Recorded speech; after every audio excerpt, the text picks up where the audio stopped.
Hey everyone, welcome to the Gaming X.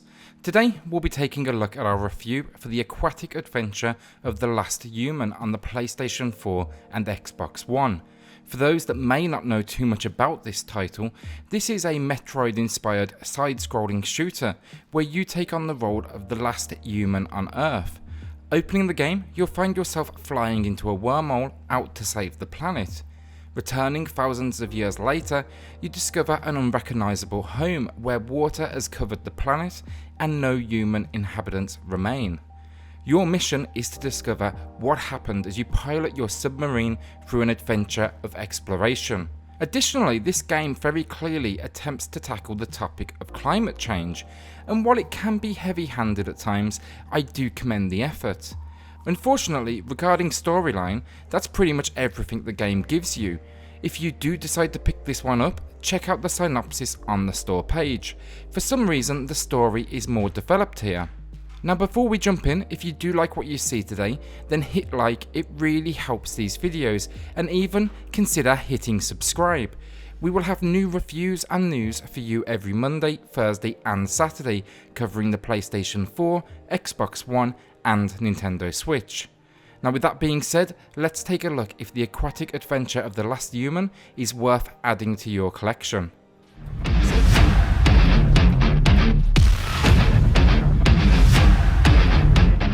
So let's start with graphics, and as you can clearly see, this is a throwback to pixel art of the past.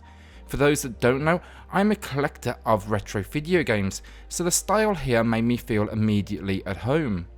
Alongside the stylistic imagery, they've used colour to great effect.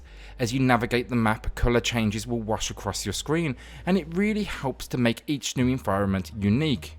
But fortunately, it never moves away from the overarching theme. It really helped keep what could have been repetitive environments fresh and unique. Unfortunately, the graphics did cause me some issues throughout my playthrough. For a pixel art title, there's quite a lot going on screen at any one time, whether that's fish moving or scenic backgrounds of sunken cities of the past.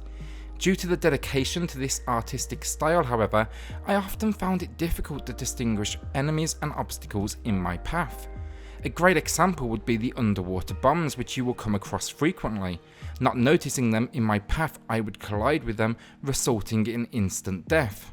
This is down to all enemies and obstacles carrying that same colour scheme and pixelated style. Often missing some of the most obvious elements, it was a really frustrating exercise in patience, as when you die it teleports you back to your last save location. Now while I will admit this was my error, the graphics could have used a stylistic addition to give the player some warning of enemies or objects which could cause harm.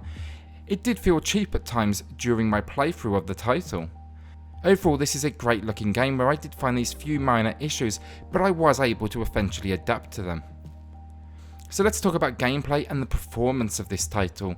Crashing into the water at the opening of the game, you are immediately placed in control of the submarine. This game will not hold your hand, and the game almost instantly establishes a theme throughout, little to no guidance.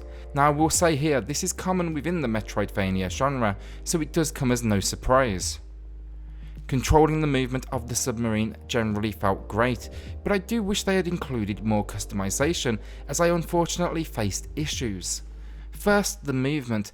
This is restricted to the left joystick, and whether it was instinct, upon seeing the graphics I wanted to use the D-pad. When I jumped into the options menu, however, I found for some reason they have opted not to include this option, or any customization for that matter. This issue additionally bleeds into the weaponry.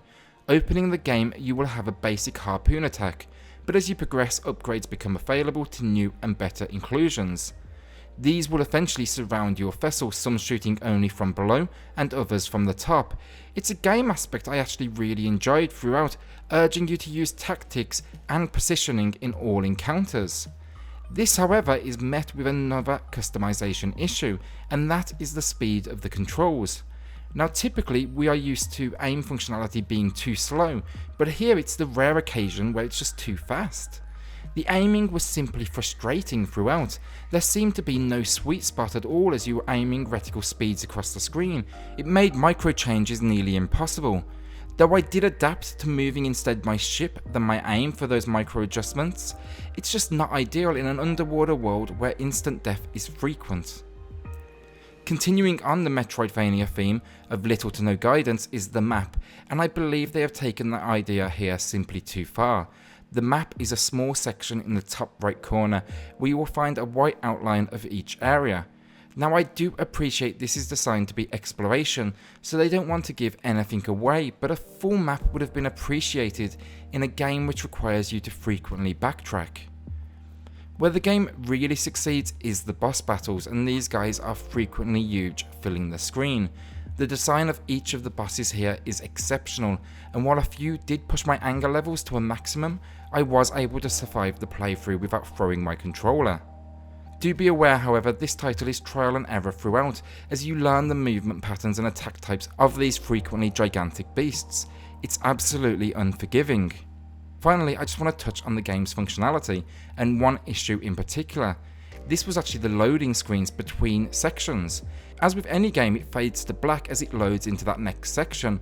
However, here they never completely block out the screen. What you are left with is a frozen, darkened screen from the last area. Immediately, I was struck with fear that the game had crashed. Fortunately, that was not the case. It is, however, a bad design decision, and I couldn't help but have a sense of dread every time it happened, and it is frequent. In a future update, a quick fix here would be great for the game, as I'm sure many others will react in the same fashion. Let's talk about the audio, and I loved it. For me, this is the area where the game truly stands out.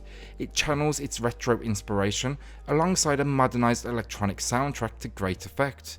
It fleshes out the world and establishes the truly unique locations the game presents. Alongside this, you will find a great selection of sound effects that not only add another level of detail to the environment, but become part of the gameplay directly. You will frequently face boss battles where sounds signify specific movements, and it's going to be key to your success during these often grueling battles. It's truly incredible work here on the audio front. So the final verdict, and while I can say I had a lot of fun with my playthrough of Last Human, I can't say it's perfect. Every time I was enjoying the experience, something would come up which would pull that enjoyment back down. Getting lost with a bare minimum map and location, instant death where objects within the environment just did not have the level of detail to be prominent from the backgrounds, and controls which, while smooth, did not offer enough flexibility to match my style of gameplay or speed. With this being said, I was able to adapt to a large majority of the game's shortcomings. While this is not ideal, the game still has a lot to offer. A story which, while underdeveloped, does have a strong message at heart, great looking visuals, impressive boss design, and at times some great gameplay elements. It just had a few misses that knocks its final score down, and it keeps it short of that Axiom Verge levels of Metroidvania success. The Gaming X awards the aquatic adventures of The Last Human a 6 out of 10. If you like what you saw today, then consider hitting subscribe. We have some great titles coming up, and if there's anything in particular you want to see on this channel, let us know in the comments below. We'll see you on the next Gaming X.